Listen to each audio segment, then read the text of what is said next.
के बाद भी लटे हुए हैं, क्योंकि वो लोग डायरेक्ट स्वर्ग जाएंगे मेरे प्रिय भाई। हालेलुया।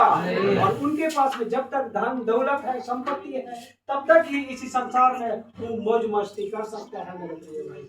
मगर एक दिन वहां एक बूंद के लिए, पानी के लिए वो तरसेगा। जिस प्रकार लाजरूस और एक धनी मनी व्यक्ति के बारे में हम लोग जानते हैं। लाजरूस उसका गिरा हुआ रोटी सबको, खाना सबको खाता था मेरे प्रिय भाई बहन, मगर एक धनी मनी व्यक्ति था, वो उसको कभी ध्यान नहीं दिया मेरे प्रिय भाई बहन। एक दिन दोनों मर जाता है मेरे प्रिय भाई बहन। और जब वो उसको लाजरूस को अब्राहम के गोद में रहता है मेरे प्रिय भाई बहन, और धनी मनी व्यक्ति नरक में वो दांत पीसता है मेरे प्रिय भाई बहन। उस समय वो कहता है कि लाजर को भेज और एक टिप्पा मेरा मुंह में पानी डाल दे, इस प्रकार कहता है मेरे प्रिय भाई बहन। उस समय अनुग्रह का समय समाप्त हो जाएगा। यही संसार में एक अनुग्रह का समय है।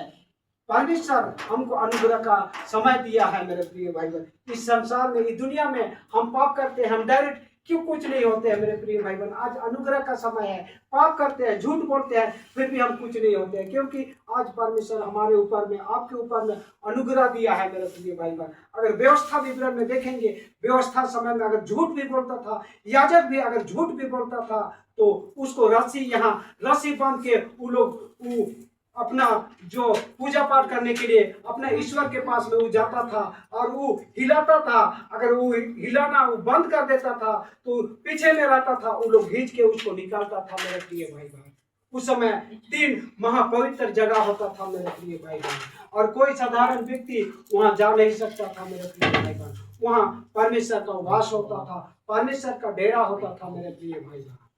और परमेश्वर के सामने में कोई निष्कलंक व्यक्ति ही जा सकता था। और जिस प्रकार यहाँ आप लोग हैं, आप लोग का जो भी पाप बुराई, जो कुछ भी गुनाह अपराध को मैं परमेश्वर के विधि में मैं ले जाता और अर्पण करता। यदि मैं पाप करता तो मैं उसी जहाँ उसका विधि के सामने में ही समाप्त हो जाता और मुझे खींच के निकलता। उस प्रकार होता था मेरे प्रिय भाई बहन। व्यवस्था विवरण अगर हम लोग देखेंगे तो उस समय यहाँ हम लोग नया नियम में भी हम लोग एक जगह देखते हैं कि वो लोग जमीन बेचा था मेरे प्रिय भाई बहन। वो लोग जमीन बेचा था, पौलुस और सिलास से वो लोग झूठ बोला मेरे प्रिय भाई बहन, और उनका तुरंत वहीं पर पति उसका मर गया मेरे प्रिय भाई बहन।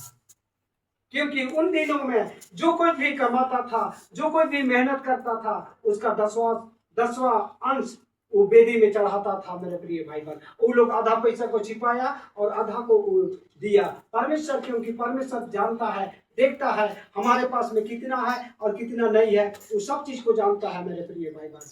मनुष्य हम झूठ बोल सकते हैं, मगर परमेश्वर से हम कभी झूठ नहीं बोल सकते, उसे छिप नहीं सकते हैं मेरे प्रिय भाई बहन। हालेलुया। परमेश्वर हमको और आपको दिन प्रतिदिन देखता है मेरे प्रिय भाई बहन। जिस प्रकार बच्चे को हम और आप दिन प्रतिदिन हम लोग देखते हैं, उसी प्रकार परमेश्वर के अब पानी में रहिए या समुद्र में रहिए, चाहे पहाड़ में छिपिए, चाहे गुफा में जाइए, वहां भी परमेश्वर है मेरे प्रिय भाई बहन। परमेश्वर से हम छिप नहीं सकते हैं मेरे प्रिय भाई बहन। परमेश्वर दिन और रात हमारा और आपका रक्षा करता है, हिफाजत करता है, और वो दिन और रात हमको और आपको अगुवाई करता है मेरे प्रिय भाई बहन। और वो परमेश्वर हमको दिन प्रतिदिन और यही चाहता है मेरे प्रिय भाई बहन, हमसे रुपया पैसा या धन दौलत नहीं मांगता है, सिर्फ हमारा मुंह ओठों का धन्यवाद को ग्रहण करता है मेरे प्रिय भाई बहन। हालेलुया। परमेश्वर चाहता है हम यदि परमेश्वर की ओर 1 कदम बढ़ाते हैं, परमेश्वर हमारे ओर 2 कदम बढ़ाता है मेरे प्रिय भाई बहन। और इसीलिए तो आज दुनिया में सबसे ज्यादा अगर देखा जाए तो सबसे ज्यादा परमेश्वर के पीछे में चलने वाला, दिन प्रतिदिन परमेश्वर के पीछे में लोग चलते हैं मेरे प्रिय भाई बहन। हमारा ये भारत हिंदुओं का देश है, फिर भी हमारे यहाँ भी बहुत सारे लोग आज परमेश्वर का वचन को जान है। आप लोग यूट्यूब सब में देखते हैं, हिंदू के बड़े बड़े विद्वान लोग आज क्रिश्चियन हो रहे हैं। आखिर में क्यों? क्योंकि ये सच्चाई है मेरे प्रिय भाई बहन। ये सच्चाई को ये दर्शाता है मेरे प्रिय भाई बहन। और जो लोग सच्चाई पर चलता है वो ठोकर नहीं खाता है, वो गिरता नहीं है मेरे प्रिय भाई बहन, वो आगे बढ़ता है मेरे प्रिय भाई बहन। और आगे और पढ़ेंगे।